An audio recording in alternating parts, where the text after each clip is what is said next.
నాలుగు రకాలైనటువంటి మామిడి పళ్ళు పండుతాయి. నాలుగు కొమ్మలకి పండిన మామిడి పళ్ళు నాలుగు రుచులతో ఉంటాయి. ఆ మామిడి పండు నిస్సంతులైనటువంటి స్త్రీలు కానీ పురుషులు కానీ తీసుకుంటే బిడ్డలు పుడుతుంటారు. అంత పరమ పవిత్రమైనటువంటి వృక్షం. ఆ మామిడి చెట్టు కింద కూర్చునే అమ్మవారు తపస్సు చేసింది. అక్కడే ఈశ్వరుణ్ణి భర్తగా పొందింది. అందుకని అది ఏకాంబరేశ్వర క్షేత్రమై శివకంచి కంచి కామాక్షి అయి అమ్మ అక్కడ వెలిసింది. అమ్మవారి పూజా విధానాన్ని రూపకల్పన చేసినటువంటి వ్యక్తి దుర్వాసో మహర్షి.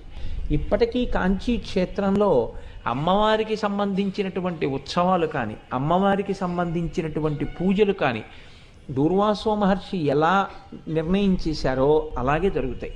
ఇప్పటికీ మీరు కంచి క్షేత్రంలోకి వెళ్ళి చూస్తే ప్రశాంతవదనంతో కూర్చుని తపస్సు చేసుకుంటున్నటువంటి దుర్వాసో మహర్షి కనపడతారు. కంచి క్షేత్రంలో